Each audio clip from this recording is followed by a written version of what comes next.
오늘 우리에게 주신 하나님 말씀 함께 보도록 하겠습니다. 에베소서 1장 3절에서 5절, 12절에서 13절의 말씀입니다. 에베소서 1장 3절에서 5절, 12절에서 13절의 말씀입니다.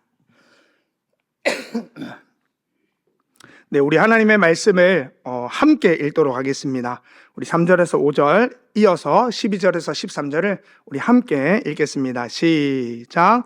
찬송하리로다. 하나님 곧 우리 주 예수 그리스도의 아버지께서 그리스도 안에서 하늘에 속한 모든 신령한 복을 우리에게 주시되 곧 창세전에 그리스도 안에서 우리를 택하사 사랑 안에서 그 앞에 거룩하고 흠이 없게 하시려고 그 기쁘신 뜻대로 우리를 예정하사 예수 그리스도로 말미암아 자기의 아들들이 되게 하셨으니 이는 우리가 그리스도 안에서 전부터 바라던 그의 영광의 찬송이 되게 하려 하심이라. 그 안에서 너희도 진리의 말씀 곧 너희의 구원의 복음을 듣고 그 안에서 또한 믿어 약속의 성령으로 인치심을 받았으니 아멘. 지난주에 구원론 첫 번째 강의를 함께 들었는데요. 오늘 두 번째 강의를 또 시작하려고 합니다. 시작하기 전에 이렇게 한번 기지개를 한번 쭉 펴실까요? 예. 네. 이 하루 종일 쌓였던 피로와 이것들이 또 이렇게 여기 앉아 있으면 또 이렇게 자연스럽게 쭉 내려가기 마련인데요. 어깨도 돌려주시고 고개도 돌려주시고, 네. 제가 길게는 하지 않겠지만 그래도 30분을 한다는 거, 네. 제가 볼 때는 한 10분, 15분 지나면 이제 점점 이제 한두 분씩 고개가 떨궈지는 것을 지난주에 목격했기에 자, 한 15분 지나면 또 어깨 한번 돌리자고 이야기할 겁니다. 네. 저의 목표는 구원론을 잘 듣는 것도 있지만 재우지 않는 거, 네. 재우지 않고 또 잘 들을 수 있도록 또 강의를 시작하려고 합니다. 지난주에 구원론 첫 번째 강의를 들으셨었는데요. 우리가 일반적으로 생각할 때 구원은 내가 예수님 믿고 천국 가는 것이라고 우리가 일반적으로 생각합니다. 그것이 틀린 말이거나 잘못된 말이 아니라고 말씀드렸습니다. 그럼에도 불구하고 그것을 구원이라는 내용을 다 담기에는 너무나도 좁은 의미의 구원에 대한 내용이지 않나 라고 말씀드렸습니다. 구원이라는 것이 단순히 우리가 예수 믿어서 저 천국 하나님의 나라에 들어가는 것이 아니라 죽은 뒤에 있는 사후의 문제가 아니라 오늘 내가 있는 이 자리에서 구원받은 하나님의 자녀로서 하나님과의 관계, 그게 무슨 문제라고 이야기 드렸죠? 의의 문제라고 말씀드렸습니다. 그래서 구원에 대해서 말할 때는 의, 즉 하나님과의 관계 안에서 우리가 구원을 생각해야 한다라고 말씀드렸습니다. 구원이라는 것이 단순한 어떠한 우리가 예수를 믿고 천국을 가는 그런 논리가 아니라 하나님과의 관계, 그 하나님과의 관계 안에서 우리에게 주시는 하나님의 놀라운 은혜가 구원이라고 말씀드렸죠. 그래서 보면 저희가 성경의 말씀으로 이제 구약 성경과 신약 성경의 말씀들을 연이어서 보았었는데요. 구약의 개념으로서는 의, 은혜라는 개념들을 이야기하면서 선악과를 아담과 하와가 따먹음으로 그 범죄함이 때로는 하나님의 말씀의 명령을 어긴 것이 죄가 아니라 그것은 죄의 결과이고, 즉 하나님과의 관계를 깬 것이 죄의 근본적인 원인이라고 말씀드렸습니다. 관계를 깨었다라는 것은 창조주이신 하나님과 피조물인 우리의 관계를 끊고 우리가 창조주의 위치로 올라갈 수 있다라는 그런 마음을 먹었다는 것이죠. 즉 창조주이신 하나님과 창조주이신 하나님 없이도 우리가 살아갈 수 있을까요? 없을까요? 없죠. 네, 근데 그 일이 벌어졌다는 겁니다. 그럼에도 불구하고 하나님께서는 그 구원으로 말미암아 하나님과 인간 사이의 관계를 회복하기를 원하셨다. 이스라엘 백성들의 역사를 통하여서 계속적으로 그 이스라엘 백성들이 하나님을 떠나고 하나님을 멀리하고 우상을 섬기고 또한 자신들이 원하는 방향대로 가고 있는 그때에도 하나님은 꾸준히 계속 쉬지 않고 그리고 끝까지 이스라엘 백성들을 놓지 않고 구원의 역사를 누가 이루어 가셨다고요? 하나님이 이루었다. 하나님이 시작하셨고 하나님이 계속하고 계신다라고 말씀드렸습니다. 제 목 상태가 좀 안 좋아서 중간중간에 기침이 나올 수 있습니다. 지금 간질간질하고 있는데 조금 목소리 톤을 낮춰서 하도록 하겠습니다. 그래서 신약 성경에 넘어오면 우리가 알고 있는 대로 복음서가 나오죠. 거기에서 예수 그리스도께서 구원을 이야기하실 때 하나님의 나라가 가까이 왔다라고 말씀드렸습니다. 회개하고 너희가 복음을 들으라 라고 이야기한 것처럼, 즉 하나님께서 구원을 우리 가운데 찾아오심, 구원의 역사를 우리 가운데 들이밀어 주셨다라는 것이죠. 초대교회의 구원론도 마찬가지입니다. 예수 그리스도의 십자가와 그리고 또한 부활의 이야기가 제자들, 사도들을 통하여서 전해졌는데요, 그 이야기인 즉슨 하나님이 이 구원의 주체가 되셔서 우리에게 친히 찾아오시고 죄의 문제, 죽음의 문제를 해결하신 사건이 무슨 사건이라고요? 십자가와 부활 사건이다 라고 여기까지 말씀드렸습니다. 결론적으로 그 지난주에 말씀드렸던 내용은, 구원은 하나님의 전적인 은혜, 하나님의 주권적인 은혜라고 하나님 편에서 시작하였고 하나님이 이 구원을 완성하셨다라고 말씀드렸고요. 그리고 또한 구원이 하나님과의 관계라고 말씀드렸습니다. 단순히 우리가 예수를 믿었다라는 것으로 난 구원받았어가 아니라 하나님과의 관계가 회복된 그 상태, 회복된 우리의 삶이 어떻게 이어지는가에 대한 것이 구원의 전체적인 큰 모습이라고 말씀드렸죠. 구원에 대해서 오늘 세 번째 성경 안에서 보면요, 신약 성경 중에 복음서 이후에 나오는 내용들은 대다수 바울의 서신서입니다. 바울이 초대교회에 있는 교회들에게 보낸 편지이죠. 그 편지들에 보면 구원에 대한 여러 가지 단어들이 등장합니다. 구원이라는 단어도 등장하지만 여러 그림 언어를 사용해서 바울은 이 초대교회에 있는 사람들이 너희가 구원받은 것이 무엇인지를 이 머릿속에 이미지화 시켜주고 있는 것을 보게 됩니다. 그래서 오늘 바울이 이야기하는 서신서에 나타난 그 구원에 대한 그림 언어를 이야기하고자 하는데요, 구원하면 구원이지 뭐 또 그림 언어가 어떻게 있나, 더 복잡하게 만드는 거 아닌가 라고 생각이 드시겠지만 차근차근 따라오시면 좋을 것 같습니다. 책 중에 게리 체프만이라고 1992년에 나온 사랑의 5가지 언어라는 책이 있습니다. 혹시 읽어보신 분 있으실까요? 네, 발가락 하나 들어주시면 되겠습니다. 네. 게리 체프만의 이 사랑의 5가지 언어인데요, 사랑이면 사랑이지 사랑의 언어가 뭐가 있나 이렇게 생각하는데, 이 책에서 소개하는 사랑의 표현하는, 또한 사랑이 내가 인식되는 5가지의 언어가 있다고 합니다. 인정하는 말, 함께하는 시간, 선물, 봉사, 스킨십. 총 이 5가지의 언어가 사람의 사랑을 표현하거나 때로 내가 받아들이거나 한다는 것이죠. 누군가에게는 함께하는 시간, 누군가와 함께하는 그 시간이 사랑이 자기에게 느껴지는 그런 부분이라고 하고, 누군가에게는 선물을 받는 것이 정말 이 사람이 날 사랑하는구나를 느끼게 하는 것으로 표현되어진다는 것이죠. 제가 이 5가지 사랑의 언어를 이야기하려고 하는 게 아니라, 오늘 바울도 그 당시에 살아갔던 그 초대교회에 살아갔던 사람들에게 구원이 뭐지? 라고, 자신들이 구원받은 백성으로 살아가는데 무엇인지에 대한 고민을 안고 예수를 믿는 이들에게 그것을 설명해 주는 언어가 있다라고 말씀드리려고 하는 것입니다. 오늘 저도 구원의 5가지 언어, 구원의 5가지 그림을 이야기하려고 하는데요, 첫 번째입니다. 우리 같이 한번 읽어보겠습니다. 시작. 속죄, 화목.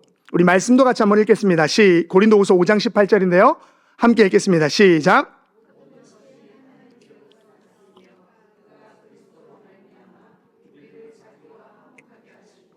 또 우리에게 화목하게 하는 직분을 주셨으니. 아멘. 첫 번째 그림 언어는 제사의 그림입니다. 우리에게 있어서는 제사는 사실은 먼 이야기처럼 들려집니다. 제의라고 해서 제사를 드리는 것은 뭐 예수님 믿기 전에 예전에 집에서 드리던 제사 이런 거 생각하실 수 있겠죠. 우리나라 전통 안에서는요. 그렇지만 이스라엘 백성과 고대 사회에서는 제사는 가장 중요한 그들이 살아가는 중심에 놓여져 있는 문제였습니다. 제사를 통하여서 하나님에 대한 자신들의 표현과 하나님이 그 백성을 향한, 그대로는 개인을 향한 놀라운 은혜가 그 제사, 제의를 통하여서 펼쳐졌기 때문이죠. 우리도 알고 있는 것처럼 성경에는 제사의 법이 레위기에 보면 5가지가 나옵니다. 그 5가지, 번제, 소제, 화목제, 속건제, 속죄제, 이 5가지의 제사들이 굉장히 중요했기 때문에 그 이스라엘 백성들에게 하나님께서는 레위기를 통하여서 또 이후에 여러 이제 나오는 내용들을 통하여서 제사의 내용들을 다루어 가고 있습니다. 특별히 그 중에서 화목을 다루고 있는 이 화목제, 즉 하나님과의 관계와 또한 사람과의 관계 안에서의 화목을 다루고 있는데요. 오늘 이 제사의 그림에 속죄, 죄를 속하여 준다라는 이 화목, 죄가 없어짐으로 그 관계가 회복된다라는 화목제는 하나님과 인간 사이의 단절이 제사를 통해, 이전에 하나님과 끊어졌던 관계가 제사를 통해 죄가 사라지는 모형을 그림으로 보여주고 있는 것이죠. 사실 우리에게는 그것이 예수 그리스도의 이해로 넘어오면 조금 더 쉽지 않을까, 그리스도인들에게는 쉽지 않을까 싶습니다. 예수님이 친히 화목 제물이 되셔서 하나님께 자신을 드림으로 말미암아 우리와 하나님과의 막혔던, 죄로 인한 막혔던, 때로는 멀어졌던, 끊어졌던 관계가 예수 그리스도로 말미암아 어떻게 해요? 다시 화목하게 되었다. 끊어진 관계가 다시 연결되었다라고 이야기할 수 있습니다. 대표적으로 로마서 5장 10절 말씀을 보면, 저희가 읽었던 고린도후서 5장 18절에 나오는 이 5장의 내용도 그렇지만 로마서 5장 내용에 봐도 그 내용이 등장하는데요. 로마서 5장 10절의 말씀을 제가 읽어드리겠습니다. 곧 우리가 원수 되었을 때 그의 아들의 죽으심으로 말미암아 하나님과 화목하게 되었은즉. 이 전제는 하나님과 우리의 관계가 어떠한 관계였다고요? 원수가 된 관계. 원수는 만나나요? 안 만나나요? 봐도 못 본 척, 안 보면 더 좋고, 보면은 피해가고, 그게 원수 관계죠. 관계가 아예 단절된 거죠. 서로 볼 일이 없는 관계가 원수입니다. 원수된 관계가 그 아들의 죽으심으로 말미암아 하나님과 어떻게 됐다고요? 화목하게 되었다. 관계, 죄가 관계의 단절이라고 말씀드렸습니다. 그 단절된 관계가 어떻게 해요? 다시 연결된 상태가 속죄, 제사 그림으로서 화목하게 된 그림이라는 거죠. 그래서 첫 번째 이 그림 언어에서는 구원은 하나님과의 관계의 회복을 이야기합니다. 단순히 구원이 내가 뭔가를 해서, 때로는 내가 한 것 없지만 그냥 거저 받았다라는 것으로 끝나는 게 아니라, 그 당시에 제사를 드리는 이스라엘 백성들, 때로는 고대 사회 가운데에서 이 제사의 그림은 관계의 회복, 너와 나와의 관계의 회복을, 하나님과 인간 사이의 관계의 회복을 의미하는 것이죠. 그러므로 그 화목된 관계가 다시 주님 안에서 연결되어서 살아가는 상태가 오늘 제사의 그림입니다. 두 번째인데요. 두 번째 그림 한번 읽어보겠습니다. 같이 읽겠습니다. 시작. 시장 그림, 속량, 노예, 종. 노예입니다. 우리 에베소서 1장 7절 말씀인데요. 함께 읽겠습니다. 시작.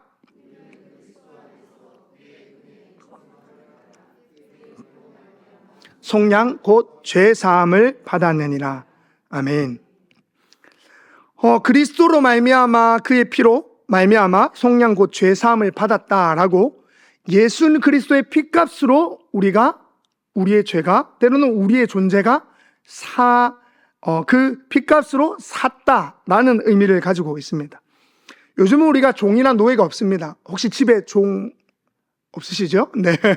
요즘은 집에 있는 강아지도 종이 아니라 존귀한 존재로 다들 이렇게 안고 다니시고, 오늘도 여러분 봤는데 안고 다니시고, 그 유모차 끌고 다니면 어떻게 되죠? 아기가 아니고 뭐라고요? 반 이상 강아지를 끌고 다닌다라고 볼 수 있죠. 그만큼 뭐 종이라는 개념도 없을 정도로 애완동물도 반려견이라는 정도로 그렇게 되어 있습니다. 근데 그 당시에는 노예 시장, 시장 안에서 노예를 파고 사는 일들이 이루어집니다. 예를 들면 그 당시에 A라는 주인이 있었습니다. A라는 주인이 시장에 나가서 자기 집에 알맞는 종을 사오기 위해서 노예 시장을 갔습니다. 이렇게 쭉 보다가 괜찮은, 신체적으로 또한 이렇게 보기에 괜찮은 종을, B라는 종을 집에 사왔습니다. 근데 이 A라는 주인이 굉장히 날카롭고 괴팍하고 성질이 영 좋지 않은 주인이었습니다. B라는 이 종이 집에 온 날부터 때리고, 이 종을 뭐 시켜놓고 그것을 이제 잘못했다고 혼내고, 하여튼 괴팍한 주인이었습니다.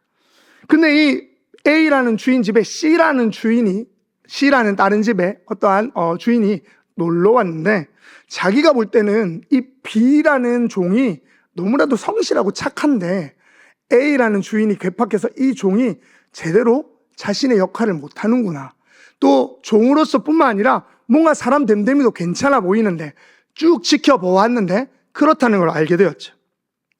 그래서 이 C라는 주인이 이 B라는 종을 그 A라는 주인의 집에서 주인에게 이야기해서 사오게 됩니다.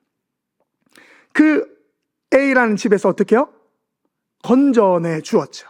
그 집에서 자신의 집으로 데려오게 됩니다. 근데 그 종을 데려올 때 그냥 데려올 수 있나요? 뭘 주어야 되죠? 종에 대한 싹쓸, 그 몸에 대한 값을 주어야 하는 것이죠. 당연히 C라는 이 사람은 A라는 그 사람에게 주었습니다. 이 종의 값을 주고 B라는 종을 사왔습니다. B라는 종을 데려와서 집에서 이렇게 잘 이야기하고 자기에 관련되어서 이렇게 집에서 집에 있는 그런 방법들과 집에서 살아가는 그런 생활 습관들을 알려주니까 B라는 이 종이 자기가 생각했던 것보다 너무 좋은 그런 종이었던 겁니다. 성품도 그렇고 자기의 말을 듣는 것도 그렇고. 그래서 이 종을 어떻게 해요? 종을 삼았던 이 종에게 너에게 종이 아니라 어떻게 해요? 자유를 주겠다라고 이야기까지 하게 되는 것이죠. 너는 종으로 살 인생이 아닌 것 같아 라는 것을 이 C라는 주인이 깨닫게 되는 겁니다. 그때 이 종을 데리고 왔을 때에 그 값을 주고 샀다, 그 값을 주고 산 것이 뭐라고요? 속량이라는 단어입니다. 우리나라에도 보면 대속량인이라고 해서 종을 대신하여서 값을 주고 사왔다라는 것으로 이 속량의 단어가 쓰이는데요.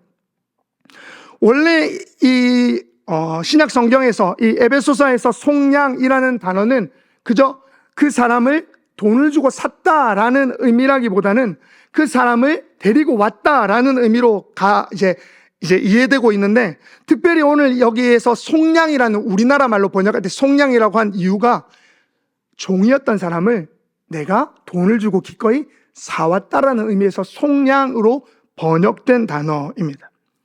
이와 마찬가지로 우리 모든 사람은 어디의 종이었을까요? 죄의 종으로 살았다는 겁니다.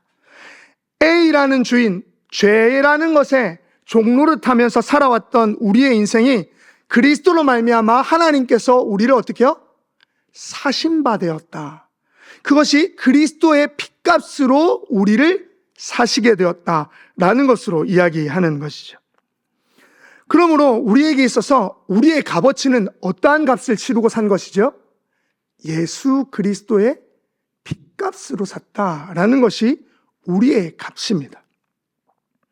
그 결과가 방금 전에 말씀드렸던 것처럼 이 종을 데리고 왔음에 우리가 더 이상 죄에 속한 종이 아니라 어떻게 해요? 예수 안에서 하나님의 자녀가 돼서 자유함을 얻은 자가 되었다라고 말씀하고 있습니다. 고린도전서 7장 22절에서 23절의 말씀을 보면 이렇게 기록하고 있는데요. 제가 한번 읽어드리겠습니다. 고린도전서 7장 22절에서 23절 말씀입니다. 주 안에서 부르심을 받은 자는 종이라도 주께 속한 자유인이요, 또 그와 같이 자유인으로 있을 때에 부르심을 받은 자는 그리스도의 종이니라. 너희는 값으로 사신 것이니 사람들의 종이 되지 말라. 아멘.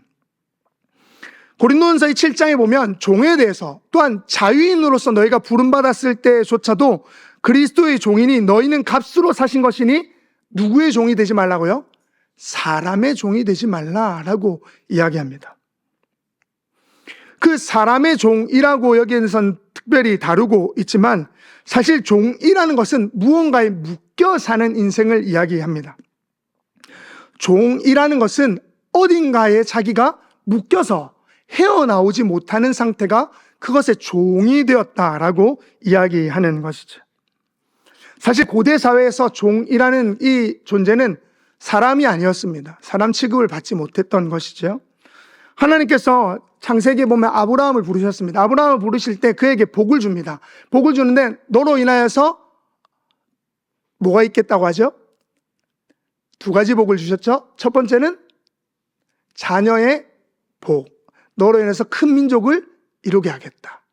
그리고 한 가지 더가 무엇이죠? 그렇죠. 너희가 있는 지금 이 땅, 어떤 땅이죠? 가나안 땅을 너에게 주겠다. 저가 꾸려오는 가나안 땅에 대한 약속입니다. 다들 알고 계신 거죠? 네, 15분이 되어 가는 것 같습니다. 네. 근데 여기에서 하나님께서 그를 자손과 땅으로 이야기하시는 이유가 무엇일까요? 왜 그에게 복을 주는데 자손과 땅일까요? 특별히 왜 땅일까요? 부동산이 중요해서요? 네. 중요합니다. 왜냐하면 땅을 가지지 않으면 땅이 없는 존재는 고대 사회에서 누군가의 종이 되는 겁니다. 땅이 없다라는 것은 누군가의 통치를 받아야 하는, 누군가의 땅에 머물러야 하는 종이 되는 것과 마찬가지이기 때문입니다. 그러하게 아브라함에게 그런 이야기를 하시는 거죠. 사실 바울이 얘기한 부분 중에 세 번째 복이 있습니다. 자손에 대한, 그리고 또한 땅에 대한, 그리고 세 번째는 너로 복이 되게 하겠다라는 것도, 너로 복의 근원이 되게 하겠다는 것도 바울이 이 창세기를 통하여서 이야기하는 부분인데요. 특별히 아브라함과 이스라엘 민족들에게 땅을 약속하심이 너는 누군가의 종이 아니라 누구의 백성? 하나님의 백성. 하나님이 너희를 값을 주고 출애굽시켜서 사온 너는 나의 백성이 되었다라는 것으로 땅을 허락하시고 있다라는 것이죠.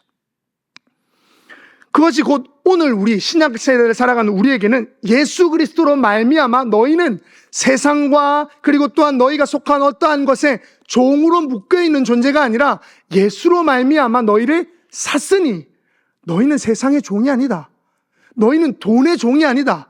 너희는 세상의 어떠한 통치와 권력의 노예나 종으로 살아갈 수 없는 하나님의 것, 나의 것이다 라는 것이 그리스도의 핏값에 들어있는 우리의 존재, 구원에 대한 약속입니다. 근데 우리는 세상을 살아가면서 하나님이 주시는 복, 하나님이 주시는 구원을 구원대로 살아가지 않고 구원받았으니 하나님이 주시는 세상의 복을 누리면서 거기에 따라오는 돈과 부와 명예 이런 것들을 쫓아가기에 사실 우리의 눈이, 우리의 마음이 사실 있는 것이죠. 그래서 오늘 이 방금 전에 읽어드렸던 고린도전서 7장의 22절과 23절에 보듯이 너희는 값으로 사신 것이니 사람들의 종이 되지 말라. 이 말은 굉장한 큰 의미를 가지고 있습니다. 누군가에게 속해 있는, 누군가에 의해서 조정받거나 너희를 붙들어 매는 것이 없게 하라는 것이죠. 너희는 하나님이 예수 그리스도의 값으로 산 나의 것이다. 종이 아니다. 라는 것입니다. 구원을 대가로 치른 것은 자유입니다. 여기에서 방금 말씀드린 노예에서 자유인이 되게 하는 그 구원의 그림 두 번째고요. 세 번째 그림은 따라 한번 읽어볼까요? 시작. 가족 그림, 양자됨. 우리 로마서 8장 15절의 말씀 함께 있습니다. 시작.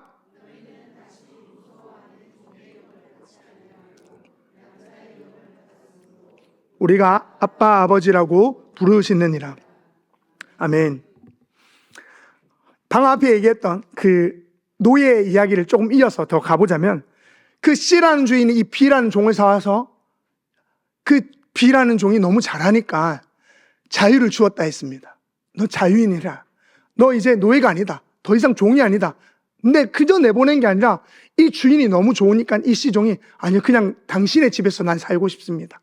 당신의 집에 귀가하고 싶습니다. 라고 이야기를 하니까 이 C라는 주인이 뭐라고 이야기할까요? 그럼 너 이제 우리 집에 나의 양자가 되라 라고 이야기합니다. 사실 우리나라에 있어서는 피의 관계, 혈연 관계가 굉장히 중요합니다.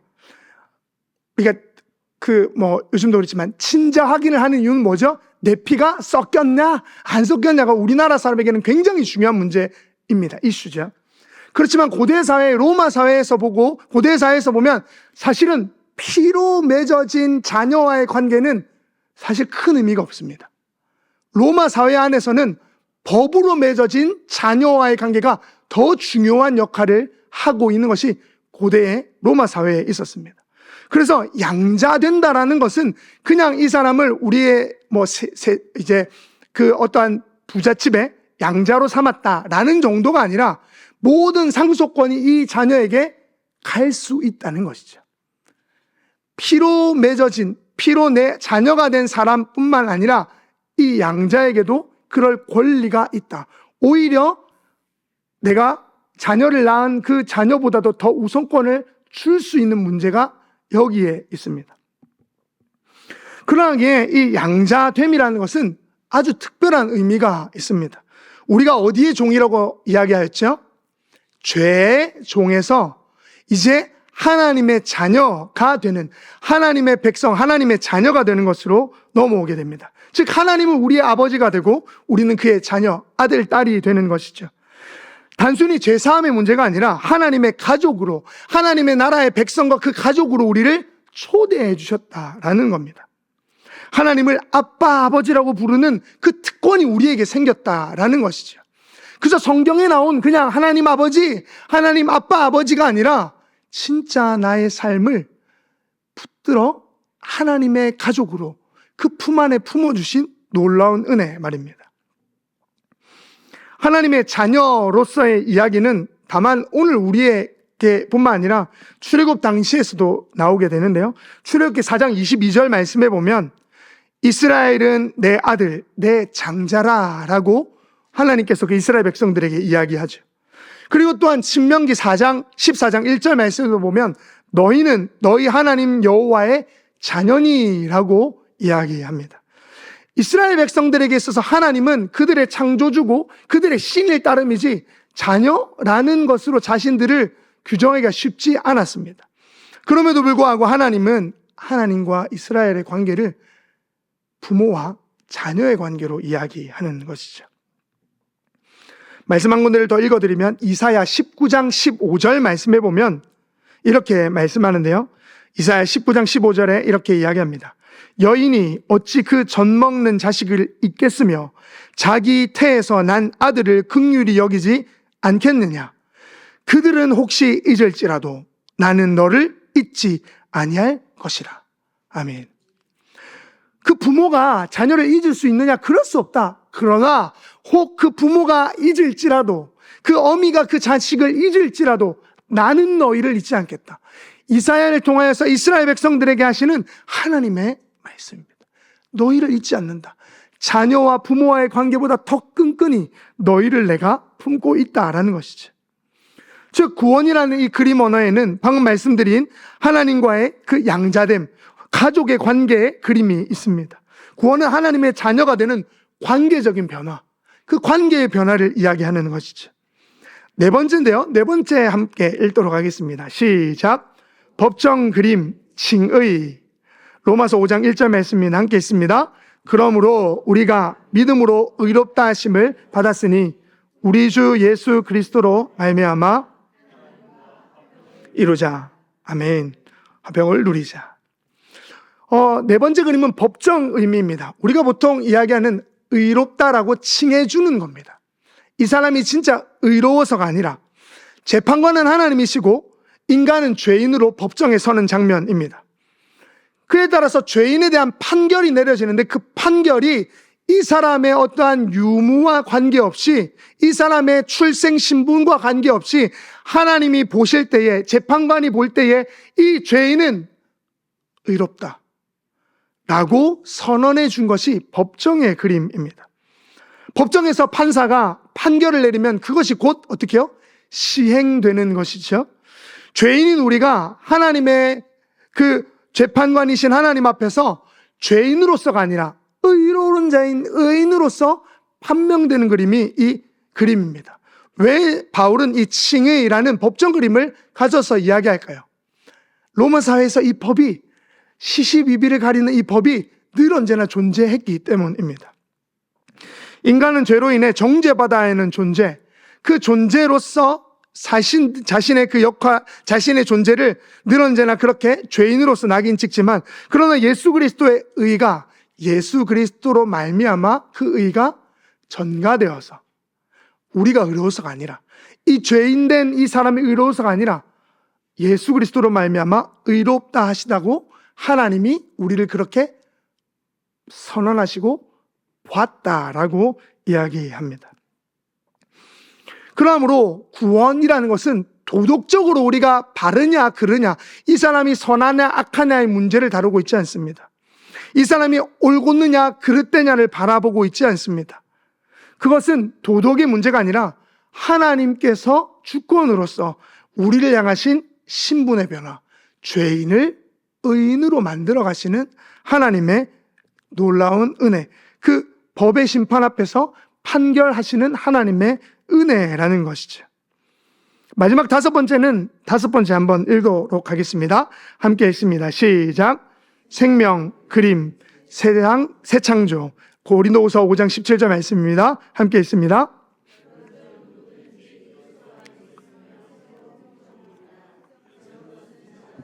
보라, 새 것이 되었도다. 아멘. 이전 것은 지나갔으니 보라, 새 것이 되었도다 라고 이야기합니다. 우리에게 있어서 죽음이라는 것은 사람이 피해갈 수 없는 것이죠. 네. 여기서 죽음을 맞이하지 않는 분이 있을까요? 아무도 없으실 겁니다. 뭐 지금도 약간 이렇게 죽어 계신 분이 있긴 합니다. 네네. 죽어 계신 분이 있긴 한데, 제 기지개를 중간에 안 펴가지고, 기지개 안 펴볼까요? 네. 끝날 때가 다 돼갑니다. 근데 사실은. 네. 죽음이라는 것을 넘어설 수 없는 것이 우리 인간의 한계입니다. 그것이 하나님과 단절된 우리의 관계이기도 하고요. 생명의 근원 되시는, 창조주 되시며 생명의 주인 되시는 하나님으로부터 끊어진 우리의 존재는 생명이 있을까요? 없을까요? 있을까요? 있는 것 같이 보이지만 없습니다. 우리는 사실 핸드폰이 태어날 때 100% 충전돼서 탁 태어나듯이 있는데 90년, 100년을 살아가는 동안 퍼센테이지가 점점 배터리가 닳아가듯이 우리의 수명이 점점 깎이고 있는 중입니다. 우리는 다 그런 존재입니다. 생명이 없는, 다만 우리가 지금 살아가고 호흡하고 걸어가고 있는 것 같지만 어떻게 해요? 다 죽음을 향해 배터리가 다 닳고 있는 상태라는 것이죠. 그래서 제가 지난주에도 세례교육을 할 때 이런 설명을 합니다. 우리가 이제 세례를 받는 분들한테 그 설명할 때 여러분들은 살아있습니까? 그러면 예, 다 살아있다고 얘기합니다. 이렇게 잘 보고, 그리고 세상도 보이고, 그리고 또 걸어 다니고 합니다. 근데 우리에게 있어서 이 생명이라는 것이 하나님으로부터 주어진 것을 믿죠. 이렇게 보면 다 믿는다고 이야기하고 안다고 이야기합니다. 근데 그 하나님으로부터 떠나 있으면, 생명의 주인이신 하나님으로부터 끊어져 있는 존재라면 우리는 정말 생명이 있는 것일까? 라고 질문을 드리면, 그러면 우리는 없다라고 이야기하는 것이죠. 방금 말씀드린 그 핸드폰, 때로는 우리가 어떠한 기계를 이야기하는 것처럼 말입니다.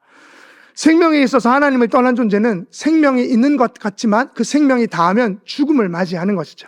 사실 생명이 있는 것 같지만 이미 죽은 존재입니다. 하나님과의 관계를 끊고 있기 때문에요.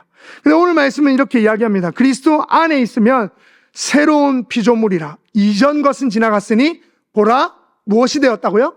새 것이 되었더라. 새 것이 되었도다. 이것이 새 창조라는 의미로 사용되고 있습니다. 즉 하나님으로부터 다시 연결된 상태, 창조가 다시 이루어진 그런 상태를 의미하는 것이죠. 그러하기에 우리에게 있어서 우리의 존재가 그저 죽은 존재가 아니라 생명으로 다시 살아난 존재로 우리가 이곳에 있다라고 이야기하는 것이죠. 그러하기에 생명이라는 이 그림은 창조주 하나님, 창조의 하나님과 그 새 창조의 모델로서 우리에게 생명의 사람으로 살아가도록 부름받았다라는 것이 구원과 연결되어 있다라는 것이죠. 예수 믿어서 우리가 살아가는 삶이 어떻게 해요? 생명의 존재로 살아가도록 우리가 부름받았다라는 것입니다.